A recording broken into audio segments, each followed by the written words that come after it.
One of the biggest of the divine blessings is finding a guru and getting connected with that guru through Shraddha, faith. But we receive benefit from the guru only by submitting our intellect before his higher understanding. The inspiring story of Shankaracharya's disciple is very relishable. Amongst his legendary students, Hastamala, Totak Acharya, Mandan Mishra, who was Sureshwaracharya, there has also been one illiterate disciple called Sanatan. He could not understand any of the scriptural teachings, but had implicit faith in Guru Shankaracharya. And he would dutifully engage in seva. When Gurudev taught Brahma Vidya, he would sit and just keep staring at his Guru's face without understanding a syllable. One day, it was time for the class. The other disciple said to Shankaracharya, "Please begin, Gurudev." He said, "Sanant is not here as yet. Let's wait." They said, "Gurudev, he doesn't even understand. What difference will it make?" Shankaracharya said, "He listens with great faith." He called out, "Sanat!" His disciple was on the other side of the river, washing Gurudev's clothes. When Sanat heard Shankaracharya calling his name, immediately with all his devotion, he felt the need to come over to him. Without thinking, he started walking on the water. And the story goes, wherever he placed his feet, lotus flowers bloomed from below, making it possible for him to walk across. He reached a prostrate obeisance, and the stuti, praises for Gurudev that emanated from his mouth were in sophisticated Parishkrit Sanskrit, amazing all the other disciples. Since then, he became known as Padmapada, the one under whose path the Padma lotuses had blossomed, and he became one of the four major disciples of Adi Shankaracharya. The takeaway for all of us is the need to surrender the intellect.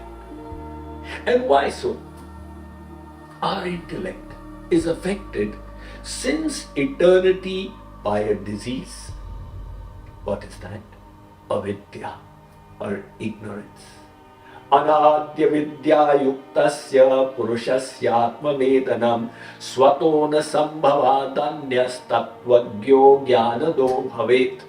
Ved Vyas says that the avidya is anadi, since eternity.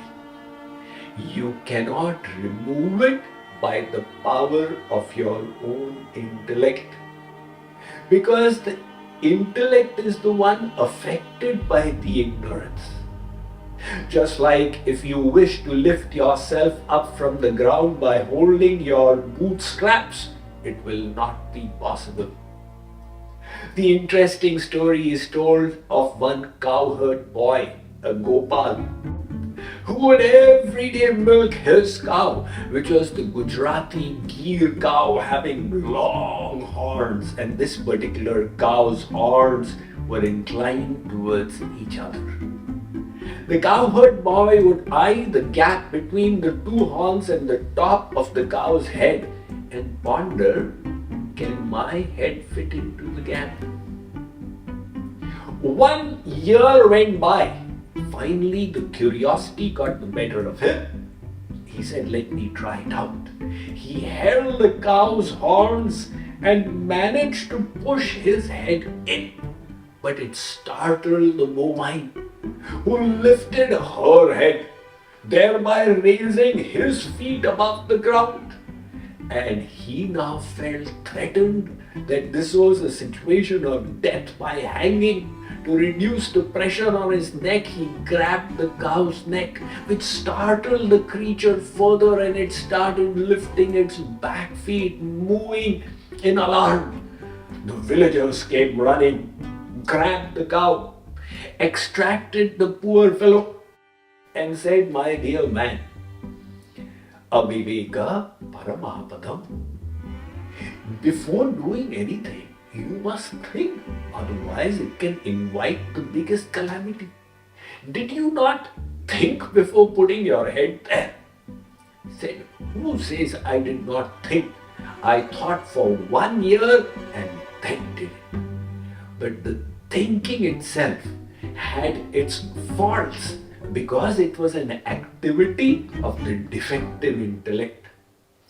Likewise, the Vedas say that no matter how intelligent you may feel you are, your intellect suffers from 5 defects. Maharishi Patanjali calls them Pancha Klesh. What are these? Avidya, asmita, raga, dvesha, abhinivesha. Avidya is the ignorance by virtue of which we have forgotten that we are the soul and we are thinking and the body, mind, intellect. Asmita is the pride. Whether we realize it or not, the defect of the false ego exists in the material conditioned state in all of us. And then rag, attachment to the worldly things, dvesha, hatred, resentment for something that has hurt our self-interest, and abhinivesha, the fear of death. Even though we know that we are eternal.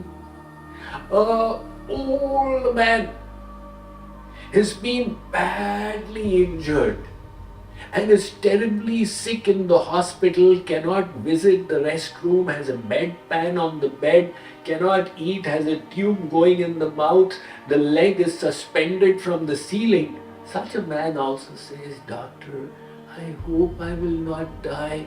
Please save me." Hare Baba, do take care of your body. But why so much of anxiety? The whole machinery is spoiled. If you were to go, God would send you back with a new machine. But the clinging to the body results in the fear of death, another defect of the intellect. The Vedas say the idea of making a guru is going beyond your intellect. Just like in case you need to fight a case in court, you get an advocate. Because you are unfamiliar with law, the advocate understands the matter and instructs you. Accordingly, if you need to go for a testimonial in the witness box, you stand up and do as the advocate does. The other side's advocate tries his best to get some statement out of you to exploit, but you stick to the instructions and get the edge in the case. Likewise in the spiritual realm as well. There are so many things our intellect cannot comprehend at present.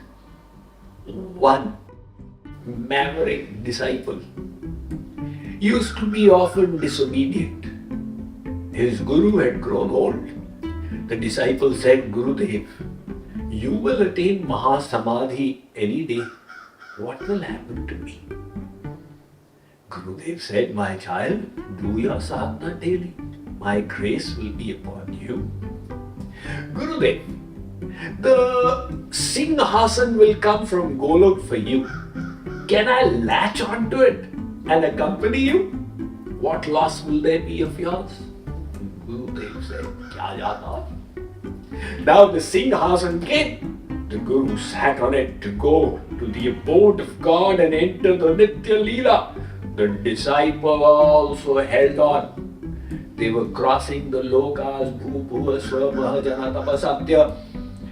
But in between, the disciples' intellect started getting the better. He said, Gurudev, this place we are going to go look, are there cows there? Yes, beta. Gurudev, are the cows black or white in color? Beta, they are both. Gurudev, how big are these cows? Arey beta, when you reach there, you'll find out. Gurudev, maybe they are this big. Now he released the Singhasan and back he returned to the earth plane. So the scriptures are telling us, Mai arpita mano buddhi, Mai buddhim niveshaya. Surrender your intellect to the Guru. Learn the sadhana, follow the instructions, and progress on the spiritual